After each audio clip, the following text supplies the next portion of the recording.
Hello, welcome back to Easy Learning English channel. Today, I'm going to talk about the difference between if and whether. အားလုံးပဲမင်္ဂလာပါ Easy Learning English channel ကနေအားလုံးကိုပြန်လည်ကြိုဆိုပါရစေ။ဒီကနေ့ပြောပြပေးသွားမှာကတော့ if နဲ့ whether ရဲ့ကွာခြားချက်ကိုပြောပြပေးသွားမှာပဲဖြစ်ပါတယ်။ example sentence လေးတွေနဲ့လည်းသုံးပြရှင်းပြပေးသွားမှာမို့လို့ဒီဗီဒီယိုလေးကိုအစနဲ့အဆုံးထိကြည့်ပေးပါအောင်နော်။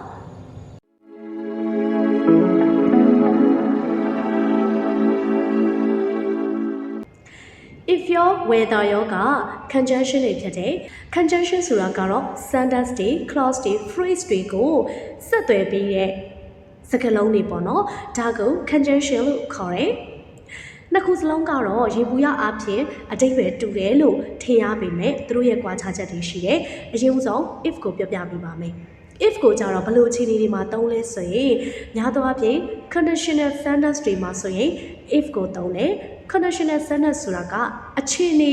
ကိုပြတဲ့ sentence တွေမှာ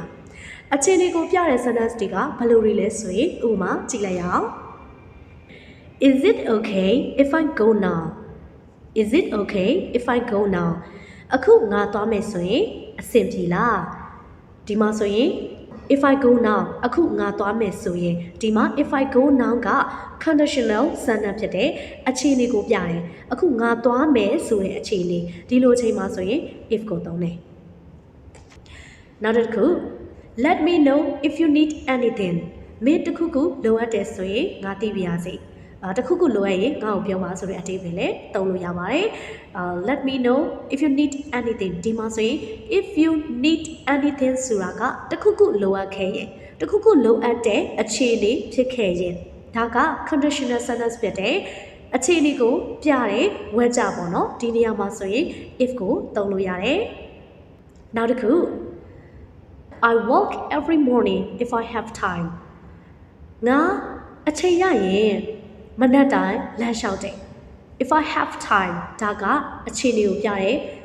sentence ပဲဖြစ်တယ် if I have time ငါအချိန်ရမယ်ဆိုရင် I walk every morning နေ့တိုင်းလိုငါလမ်းလျှောက်တယ်အချိန်မရရင်တော့ဒါမလျှောက်ဘူးဆိုတဲ့သဘောလေးပေါ့နော်ဒီနေရာမှာဆိုရင် if ကိုသုံးရတယ် What should we do if there's a problem What should we do if there's a problemတကယ်လို့ပြဿနာရှိခဲ့တယ်ဆိုရင်ငါတို့ဘာလုပ်သင့်လဲဒီမှာဆိုရင်အခြေအနေကိုပြတာပါပဲ if there's a problem ဒါကပြဿနာတစ်ခုခုဖြစ်ခဲ့ရင်ပြဿနာတစ်ခုခုဖြစ်တဲ့အခြေအနေရောက်ရင်ဆိုတဲ့အဓိပ္ပာယ်ဖြစ်ပါတယ်ဒီလို sentence တွေမှာဆိုရင် if ကိုသုံးတယ် whether ကိုတော့မသုံးပါဘူးနောက်တစ်ခု whether ကကြတော့အခြေအနေနှစ်ခုရွေးစရာဖြစ်နေတဲ့အခြေအနေတွေမှာ weather ကိုသုံးတယ်ဘယ်လိုနေရာတွေလဲဆိုတော့ Do you know whether they are arriving in the afternoon or the evening Do you know မင်းသိလား whether they are arriving in the afternoon or the evening သူတို့ကနေ့လယ်လောက်ရောက်မှာလားဒါမှမဟုတ်ညနေလောက်ရောက်မလားမင်းသိလားဒီ sentence မှာဆိုရင်တော့ရွေးချယ်စရာကနှစ်ခုရှိတယ်ဒါက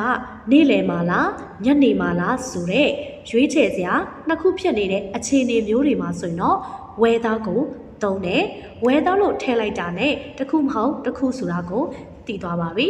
Do you know whether they are arriving in the afternoon or the evening He seemed undecided whether to go or stay ဒီမှာဆိုရင်တော့သူကသွားရမလားနေရမလားဆိုတာကိုဝေခွဲမရဖြစ်နေတဲ့ပုံပေါ်တယ်ဒီနေရာမှာဆိုလို့ရှိရင်အခြေအနေကနှစ်ခုဖြစ်လာပြီ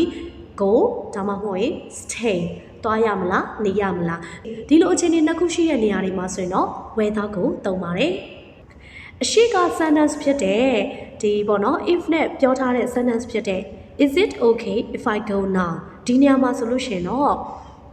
is it okay whether I go nowအခုငါသွားမယ်ဆိုရင်အဆင်ပြေလားဆိုတဲ့နေရာမှာ if အစား weather ကိုသုံးလို့ရတယ်ဒါကရွေးချယ်စရာတေချာပေါင်းနှစ်ခုရှိတဲ့အခါမျိုးတွေမှာ weather ကိုသုံးနေဆိုတဲ့တစ်ချက်နောက်တစ်ချက်ကကြတော့နှစ်ခုစလုံးဖြစ်နိုင်တဲ့အလားအလာရှိတဲ့အခြေအနေတွေမှာလည်းသုံးတယ်ဒါကဘယ်လိုနေရာတွေလဲဆိုတော့ He asked us whether we were married သူကကျမတို့လက်ထပ်ထားခဲ့ကြသလားလို့ မေးခဲ့တယ်ဒါကလက်ထပ်ထားလားမလက်ထပ်ထားဘူးလားဆိုတာကိုတေချာမသိတဲ့အခါမျိုးတွေမှာ whether ကိုသုံးတာဖြစ်ပါတယ် We are going whether or not you can မင်းလာလာမလာလားငါတို့ကသွားမယ်ဒီလိုနေရာမှာဆိုရင်လေ whether or not လာလာမလာလားဆိုတော့ဒါ whether ရဲ့နောက်မှာ or not ကိုတွဲပြီးတော့သုံးတာဖြစ်ပါတယ်ဒီနေရာမှာလည်း whether ကိုသုံးထားတာဖြစ်ပါတယ်မင်းလာသည်ဖြစ်စေမလာသည်ဖြစ်စေငါတို့ကသွားမယ်ဆိုတဲ့အဓိပ္ပာယ်ဖြစ်ပါတယ်နောက်ထပ် whether ကိုဘယ်လိုနေရာတွေမှာသုံးသေးလဲဆိုတော့ preposition တွေရဲ့နောက်မှာသုံးတယ်နောက်ပြီးတော့ infinitive တွေရဲ့အရှိမသုံးတယ် infinitive ဆိုတာကတော့ဒါ 2 plus verb တွေရဲ့အရှိမပေါ့နော်ဒီ whether ကိုသုံးလို့ရတယ်ကြည့်လိုက်ရအောင် They talk about whether to hire new staff or not They talk about whether to hire new staff or notသူတို့ကဝန်ထမ်းအသစ်ငှားရမလားမငှားရဘူးလားဆိုတဲ့အကြောင်းကိုပြောနေကြတယ်ဒီမှာဆိုလို့ရှိရင် about က preposition ဖြစ်တယ် preposition ရဲ့အနောက်မှာဖြစ်တဲ့အတွက် whether ကိုသုံးတယ်နောက်ပြီးတော့နောက်တစ်ချက်ဖြစ်တဲ့ဒီ infinitive ဖြစ်တဲ့ to hire ရဲ့အရှိမလည်းဖြစ်လို့ whether ကိုသုံးထားတယ်ဒီမှာဆိုရင်တော့နှစ်ချက်လုံးနဲ့ကိုက်ညီတာပေါ့နော် about whether to hire ဒီမှာဆိုရင်တော့ they talk about if လို့တော့သုံးလို့မရပါဘူးဒီမှာဆိုရင် they talk about whether လို့ပဲသုံးလို့ရပါတယ်နောက်ထပ်ဥပမာလေးတစ်ခုပါ I can't decide whether to buy a watch or a clock I can't decide whether to buy a watch or a clock လက်ပတ်နိုင်ဝယ်ရမလားတိုင်ကပ်နိုင်ဝယ်ရမလားကျွန်တော်မဆုံးဖြတ်တတ်ဘူးဒီနေရာမှာဆိုရင်လေ to buy ဆိုတဲ့ infinitive ရဲ့အရှိမလည်းဖြစ်တယ်လို့နောက်တစ်ခု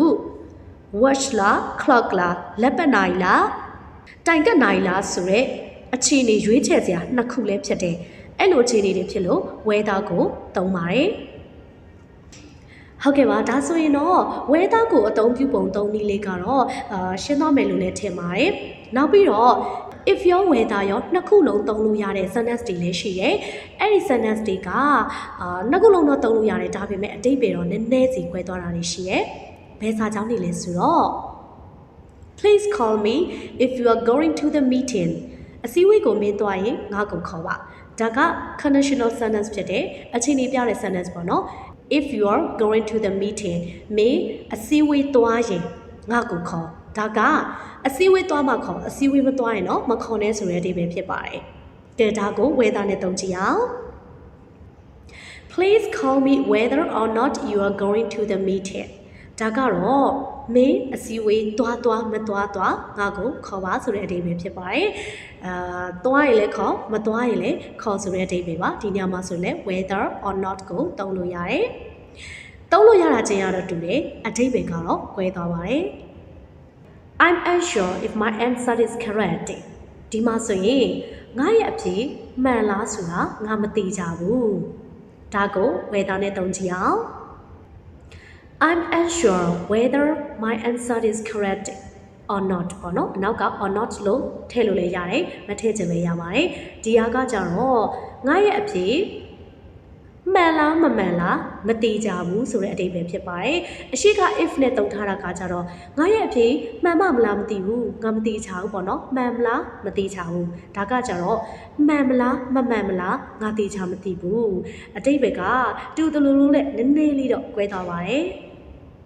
ဟုတ်ကဲ့ပါခြုံပြီးတော့ပြောရမယ်ဆိုရင်တော့ if က conditional sentence ဖြစ်တဲ့အခြေအနေကိုပြတဲ့ဝါကျတွေမှာဆိုရင်တော့ if ကိုသုံးတယ် whether ကကြတော့ရွေးချယ်စရာနှစ်ခုရှိနေတဲ့အခါမျိုးတွေမှာဆိုလို့ရှိရင်တော့ whether ကိုသုံးတယ်နောက်တစ်ချက်ကကြတော့မတိကြတဲ့အခြေအနေနှစ်ခုဖြစ်နိုင်ခြေရှိတဲ့အခြေအနေနှစ်ခုဒါပေမဲ့အဲ့နှစ်ခုကိုသိချာမသိတဲ့အခါမျိုးမှာဆိုရင်လည်းဒါ whether ကိုသုံးလို့ရတယ်နောက်ပြီးတော့ preposition တွေရဲ့နောက်မှာဆိုလို့ရှိရင် whether ကိုသုံးမယ် if ကိုမသုံးပေါ့နော်နောက်ပြီးတော့ infinitive တွေရဲ့အရှိမဆိုရင်လည်း whether ကိုသုံးမယ်ဟုတ်ကဲ့ပါရှင်ဒါဆိုရင်တော့ဒီကနေ့သင်ခန်းစာလေးကတော့ဒီလောက်ပါပဲ if နဲ့ whether အသုံးပြုပုံအကြောင်းလေးကိုပြပြပေးခဲ့တာဖြစ်ပါတယ်ရှင်ဟုတ်ကဲ့ပါအားလုံးကဗီဒီယိုလေးကိုကြိုက်တယ်ဆိုရင်တော့ like လုပ်ခဲ့ပေးပါဦးကျမတို့ရဲ့ Easy Learning English Channel လေးကိုလည်း subscribe လေးလုပ်ထားပေးပါဦးရှင်နောက်ထပ်လည်းကျမလေးလာရသမျှသိသမျှလေးတွေကိုပြန်လည်ပြီးတော့မှအမျှဝေပြီးတော့မှပြပြပေးသွားမှာပဲဖြစ်ပါတယ်ကြည့်ရှုပေးခဲ့တဲ့ကြားတဲ့အတွက်လည်းကျေးဇူးအများကြီးတင်ပါတယ်ရှင်အားလုံးပဲဒီကနေ့အတွက်ကတော့ဒီလောက်ပါပဲ bye bye